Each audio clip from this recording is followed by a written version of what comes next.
Salam Ilmu Go, saya Christian Siboro, CEO dari PT Netika Indonesia. Perusahaan ini bergerak dalam bidang consulting sejak tahun 2007 yang lalu. Sampai saat ini sudah 10 tahun bergerak dalam bidang consulting bisnis.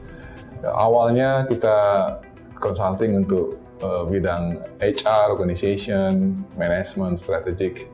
Tapi kemudian sejak tahun 2013 kita joint venture dengan perusahaan Jepang yang berbasis di Fukuoka, P&R Company. Kita kemudian kolaborasi untuk mengeluarkan produk berbasis teknologi di bidang HR, Human Resource Information System, karena partner kita ini mempunyai capability dalam bidang IT, sehingga kita kolaborasi dengan Netika Indonesia yang expert di bidang HR, dan kemudian kita develop produk HRIS yang terintegrasi berbasis HR strategic, dan kemudian kita launch di 2014. Kemudian tahun 2014 akhir kita juga strategic partnership dengan perusahaan Jepang lainnya, Kunie Corporation, consulting arms dari perusahaan besar di Jepang, NTT, sebuah grup state-owned company dari Jepang di bidang telco. Kita mengembangkan layanan consulting di bidang lainnya. Sekarang kita juga menjalankan IT consulting, dan di tahun berikut akan berkembang untuk line of service lainnya di finance, supply chain, marketing, sales, dan lainnya. Karena Kunie Corporation di Jepang merupakan big consulting company yang memberikan line of service fully integrated di seluruh bidang seperti IT, HR, management, finance, accounting, dan sebagainya.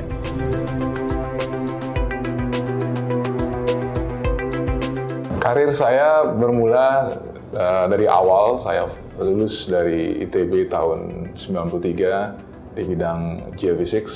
Saya kemudian bekerja sebentar di oil and gas.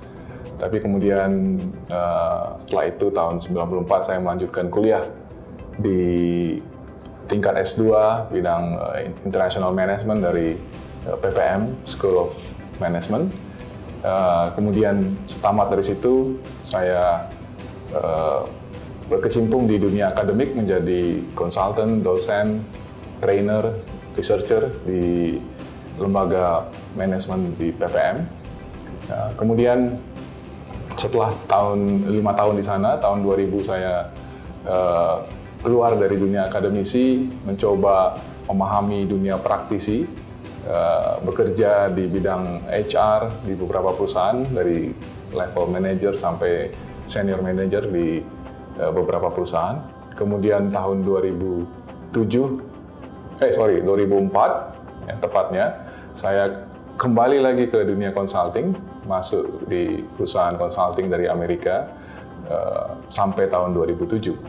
Nah, kemudian tahun 2007 setelah memiliki lengkap pengalaman baik praktisi maupun consulting, saya keluar dari dunia sebagai employee dan mendirikan perusahaan sendiri di bidang consulting. Pada saat itu saya mendirikan bersama teman-teman, beberapa teman-teman ex-konsultan.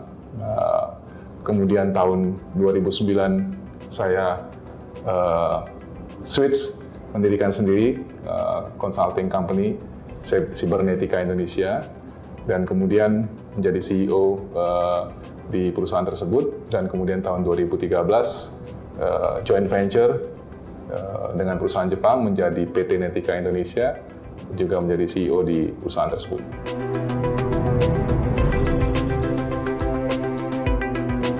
Untuk sukses dalam menjalankan sebuah perusahaan sehingga perusahaan berhasil mengembangkan bisnisnya dengan performance yang baik dan sustainable, diperlukan hal kunci, yaitu memiliki orang-orang SDM, people yang qualified dan yang commit, yang memiliki passion untuk mengembangkan atau menjalankan bisnis. Jadi the most important things to have in making a success in a business is having a good people, not only good, best people, best talent. Best talent bukan berarti hanya sekedar memiliki intelektual atau kemampuan teknis yang baik, tetapi memiliki passion dan komitmen yang tinggi, mencintai pekerjaan sebagai profesi, bukan sekedar hanya untuk memperoleh gaji, dan mengelola perusahaan dengan fokus kepada pengelolaan orang-orang yang bisa dikembangkan kemampuannya dan bisa dimotivasi, menciptakan lingkungan pekerjaan yang nyaman, menurut saya menjadi kunci sukses dari perusahaan. Karena hal lain bisa dikembangkan, dimiliki dengan mudah jika orang-orangnya yang bekerja di perusahaan tersebut memiliki motivasi tinggi, mengembangkan kemampuan, memiliki kemampuan yang baik, ya, inovasi, kreativitas. Hal-hal ini yang menjadi kunci dari kesuksesan suatu perusahaan.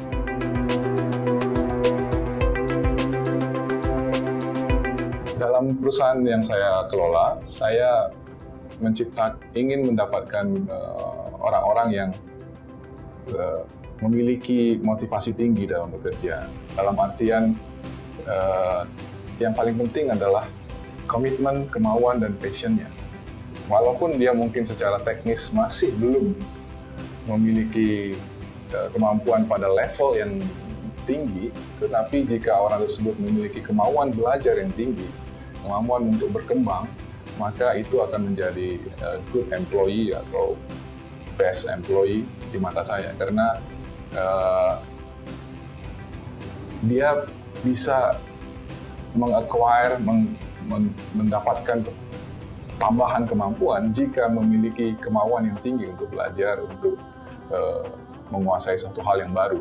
Karena dalam era sekarang ini, dengan perkembangan teknologi yang sangat cepat, seringkali kemampuan yang dulu dimiliki atau sekarang dimiliki akan cepat obsolete, dan akan ada kemampuan-kemampuan baru di depan yang akan terus berkembang, sehingga orang tidak bisa hanya cukup menguasai apa yang ada sekarang, tetapi juga harus mampu mengembangkan dirinya, memiliki kemauan belajar dan juga kemampuan mempelajari hal-hal yang baru.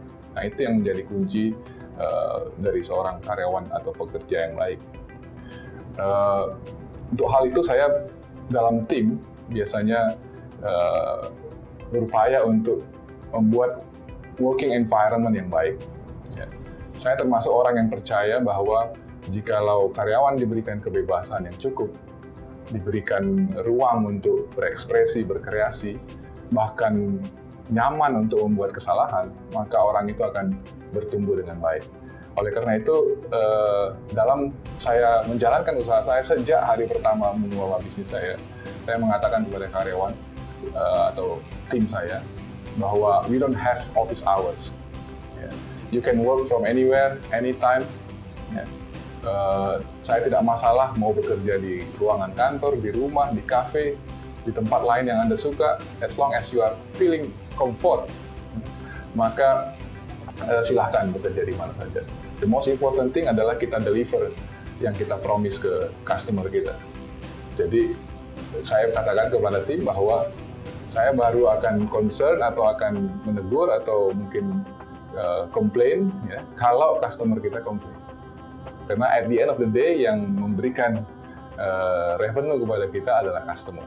So you can do all you think yang Anda rasakan atau tim ini rasakan perlu dilakukan dengan nyaman, asalkan itu bisa memenuhi kebutuhan dan request permintaan dari klien, maka itu bebas untuk dilakukan dalam kreasi yang ingin dilakukan oleh tim tersebut.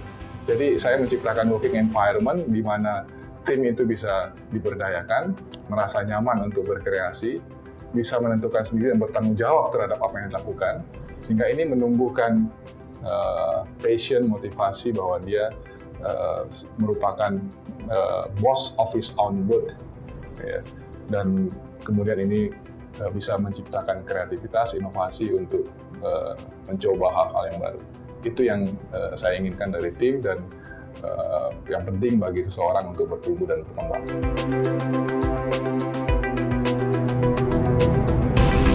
Sepanjang karir saya selama ini dari awal sampai sekarang, saya melihat bahwa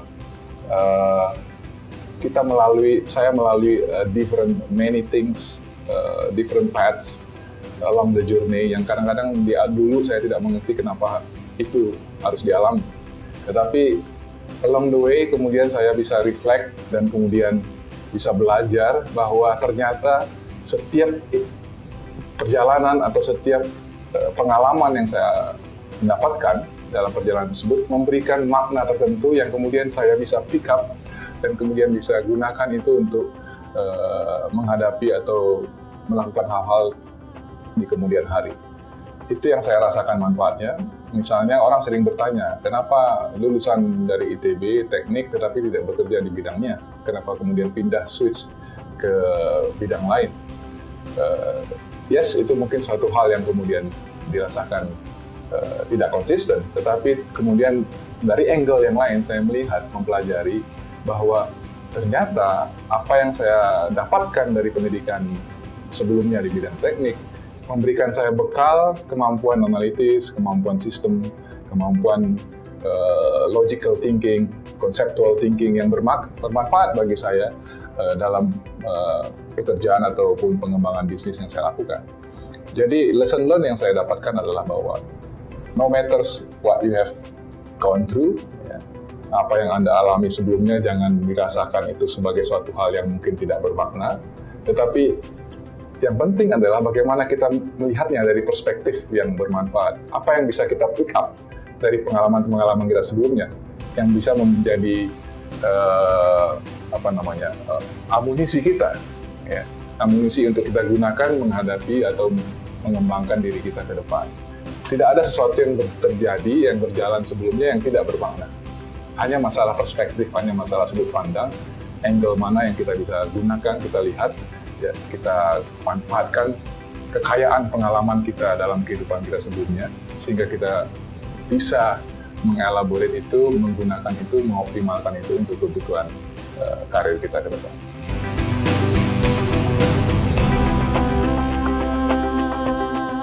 Dari pengalaman saya selama ini, saya ingin sharing beberapa tips dan advice kepada khususnya membership atau member dari Ilmugo dan semua yang menyaksikan video ini, bahwa dalam hidup ini tidak ada sesuatu yang berjalan tanpa makna. Tergantung kita memaknakan apa yang kita alami dan menggunakannya ke depan. Lalu yang kedua, jangan terlalu khawatir akan sesuatu yang kita lakukan, apakah itu gagal atau berhasil, karena kita selalu bisa mempelajari atau belajar dari apa yang kita lakukan. Ya, lebih baik kita melakukan sesuatu dan kemudian berusaha meningkatkannya terus-menerus sehingga bisa mencapai hal yang lebih baik daripada kita takut gagal dan tidak melakukan sesuatu hal dalam kehidupan kita. Jadi hidup terlalu singkat untuk kita tidak berbuat sesuatu. Jadi lakukan sesuatu yang kita inginkan untuk kita capai, ya, aspirasi yang ingin kita realisasikan dalam kehidupan ini, dan manfaatkan waktu yang Anda tersebut untuk mencoba melakukannya. Jadi ya, itu yang saya bisa sampaikan dalam kesempatan ini, dan terima kasih telah menyaksikan video ini. Semoga ini dapat bermanfaat bagi pemirsa sekalian, dan sekian dari saya, Christian Siboro. Salam Ilmugo.